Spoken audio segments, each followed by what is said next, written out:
Hey guys, welcome back to part 3 of my Traffic AI Guide series. In part 1 and 2, I showed how to configure mods and set up the outside connections on your main freeway to have traffic flow like this. Today I'll show you the tips and tricks I use designing and setting up connector freeways. An important mod that I forgot to mention in the mods video, it requires no configuration, is the traffic report tool. So you click there, and then you can click on a freeway and see where its lanes go. The most important part about designing a freeway is the end, because that's where the traffic is going. It's still the nighttime, so there's only 80 vehicles here. However, this lane is dedicated for only 10 of them, while 45 go there and 25 take this exit here. So obviously then what you're thinking is, if the end doesn't line up, how do you make it so that everyone uses the lanes evenly?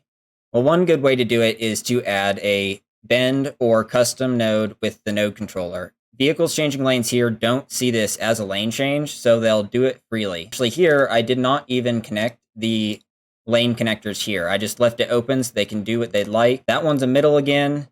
That one's a stretch or an intersection.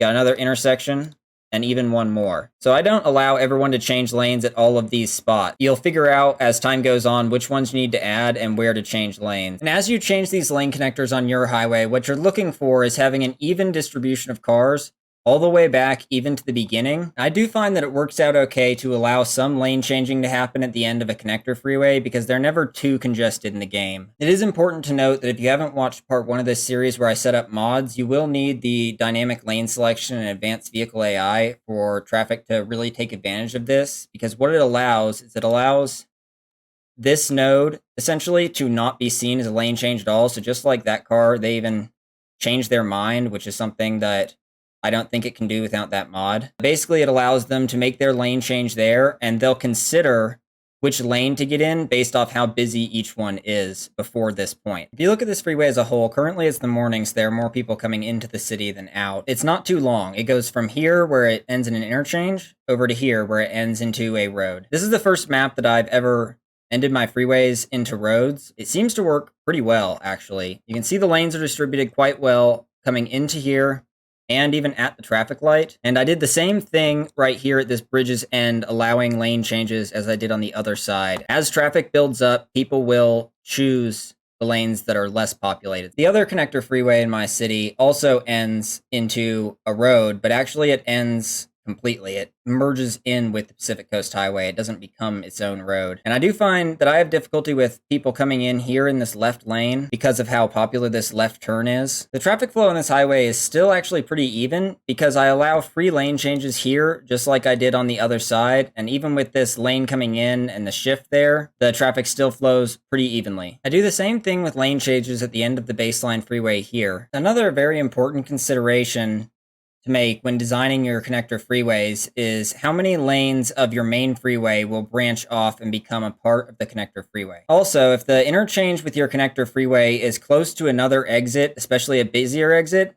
you'll likely need to do something other than a general just merge into the highway and then exit off onto the connector freeway. This was not the original design I had for this interchange, but the original design wasn't working out super well. What we have here now is the 5 lanes of this highway coming in, and I had decided that through interchanges, this highway would have no less than 4 lanes. The outside connections of my highways are set up in such a way that 4 lanes is necessary. Outside traffic, if you use the real-time mod, isn't always consistent. It tends to peak more in the mornings and throughout the day and go away at night, so it's starting to pick up here. I explained the way that I set up outside connections and the mods that I use to get traffic working well in part 1 and 2 of the Traffic AI guides. Back at the interchange with the Pacific Coast Highway, I have been having a hard time trying to figure out exactly which lane should go here. I have to keep 4 here, but then I only had 2 left over for exiting onto these 3 exits here. If I look at the traffic coming down this highway right now, I can see that about half of them are traveling down the main highway, while a bit over half are exiting here. So there are actually 3 exits right here. One which goes to the big bridge to the islands, one which goes to the Pacific Coast Highway, and one that goes to the surface streets. If we look at the exit itself, both of these lanes exit and go to the Pacific Coast Highway, even though it was slightly less than half of the distribution of these here. I recently noticed that there are actually 7, 8, 9, and 10 lane versions of these highways out on the workshop, and I've subscribed them. In part 4 of this series, I'll explain how to connect the exits of your freeways, or the ways that I connect the exits on my freeways, as well as possibly a time-lapse and voiceover of me redesigning this interchange. I'm hoping to include the redesign of this interchange in the next episode of this series, or the next part of this series. I had a bit of a hiccup occur this week that prevented me from making this video as long as I wanted. So a little bit of my time might be spent fixing that now, but I will still be making at least one guide every week, and I'll keep making them better every week.